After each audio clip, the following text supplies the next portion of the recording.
إله إلا الله لا إله إلا الله لا إله إلا الله لا إله إلا الله۔ کھانے پینے کے متعلق دو قسم کے احکام ہیں، ایک وہ جن کا تعلق حلال و حرام سے ہے اور دوسرا وہ جن کا تعلق آداب سے ہے۔ کھانے میں چونکہ گوشت ایک اہم چیز ہے اور گوشت کے بارے میں یہ اصول ہے شریعت کا کہ گوشت سارے کے سارے حرام ہیں سوائے ان کے جن کے بارے میں شریعت نے صراحت کی کہ ان گوشت کو کھا سکتے ہیں۔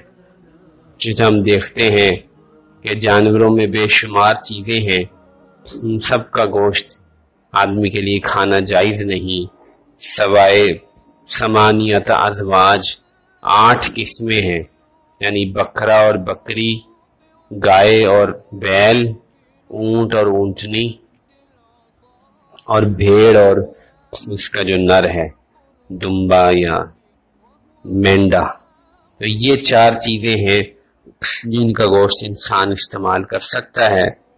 اسی طرح حدیث سے پتہ چلتا ہے کہ مچھلی اور ٹڈی اور نیل گائے یہ انسان استعمال کر سکتا ہے۔ باقی جتنے جانور ہیں چاہے وہ شہروں میں پائے جاتے ہوں، بلی ہے، کتا ہے، چوہا ہے، یا جنگل میں پائے جاتے ہوں، ان کا کھانا درست نہیں۔ اس زمانے کے اندر چونکہ گوشت کے اندر بہت زیادہ بے احتیاطی ہو گئی ہے اور باہر ملکوں سے گوشت درآمد کیا جاتا ہے اور مختلف ہوٹلوں میں اور بڑے بڑے ریسٹورنٹس میں وہ گوشت استعمال کیا جاتا ہے۔ اسی طرح ہمارے ملک میں چونکہ قانون کا معاملہ اتنا سخت نہیں، اس لیے لوگ بھی ایسے حرام جانور ذبح کر کے ان کا گوشت ہوٹلوں میں کھلاتے رہتے ہیں۔ بہت زیادہ احتیاط کرنے کی ضرورت ہے۔ اس طرح حدیث میں ہے کہ مومن وہ ہے جو متشابہات سے بھی بچتا ہے۔ تو چونکہ خنزیر ایک ایسی چیز ہے جو نجس العین ہے، خنزیر کے مختلف اجزاء جو پیکٹوں میں غذا ملتی ہے ان کے اندر خنزیر کے مختلف اجزاء اور مختلف کیمیکل ملائے جاتے ہیں، وہ بھی حرام ہیں یا مشتبہ ہیں۔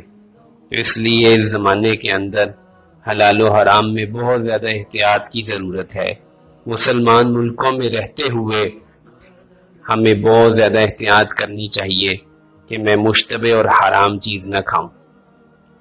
مشروبات میں زیادہ تفصیل نہیں بیان کی گئی۔ جو چیز بہت سختی سے حرام ہے وہ شراب ہے۔ شراب ایک ایسی چیز ہے جس کو عربی میں خمر کہتے ہیں۔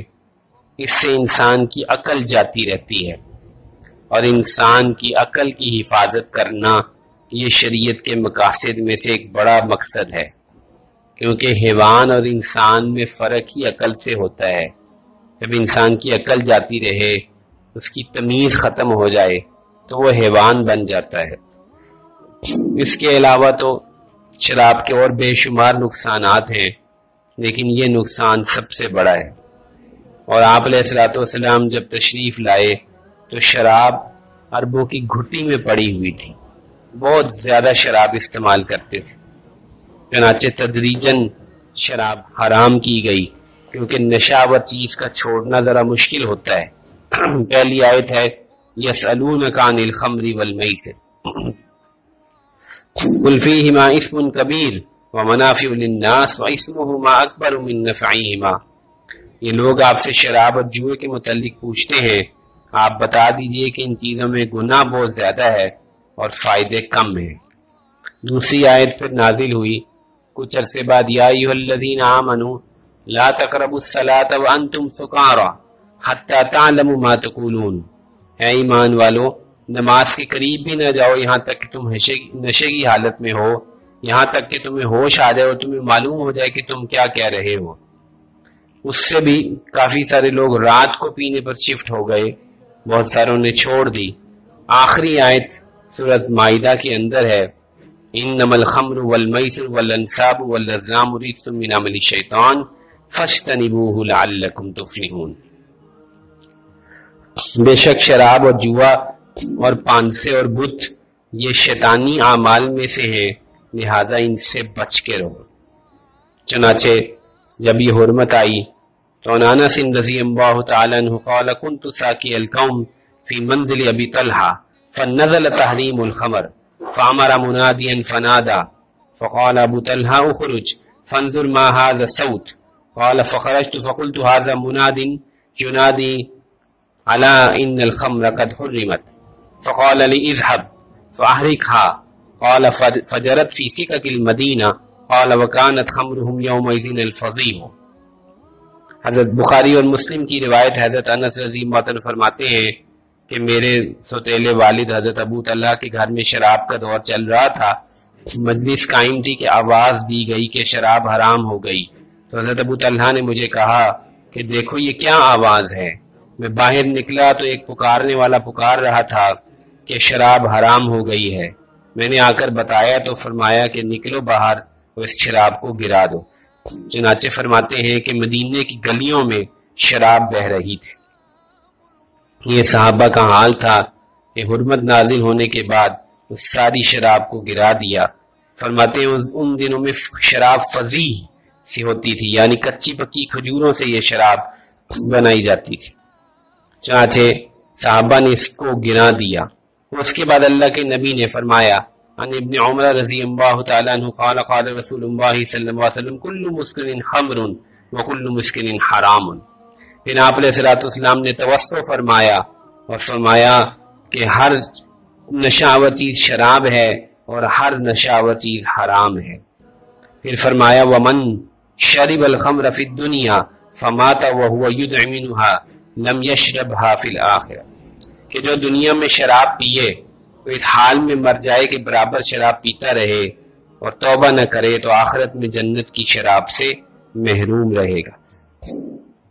اگلی روایت جو مسلم میں آ رہی ہے اس میں اس بات کا اضافہ ہے کہ ان علی اللہ عہد لمن یشرب المسکر ان یسقیہ من طینۃ الخبال قالوا یا رسول اللہ وما طینۃ الخبال قال عرق اہل النار او اثارۃ اہل النار، کہ اللہ تعالیٰ نے اپنے اوپر یہ عہد کر لیا ہے کہ جو آدمی نشہ آور چیز دنیا میں پیتا رہے گا اس کو اللہ تعالیٰ قیامت والے دن طینۃ الخبال سے ضرور پلائے گا۔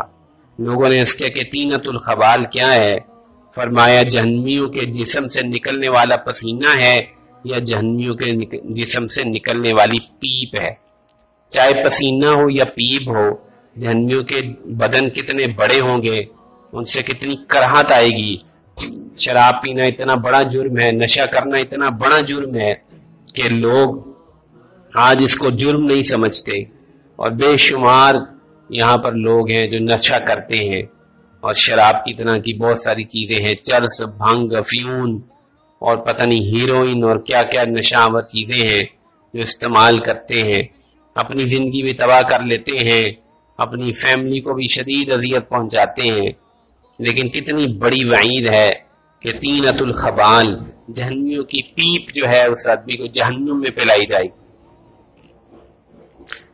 اس کے بعد اگلی روایت احمد کی ہے، عن ابی امامہ رضی اللہ تعالی عنہ قال قال النبی صلی اللہ علیہ وسلم ان اللہ تعالی بعثنی رحمتا للعالمین وہدی للعالمین وامرنی ربی عز وجل بمحق المعازف والمزامیر والاوثان والصلیب وامر الجاہلیہ وحلف ربی عز وجل بعزتی لا يشرب عبد من عبیدی جرعة من خمر الا سقیته من السدید مثلها ولا يتركها من مخافتی الا سقیته من حیاض القدس رواہ احمد۔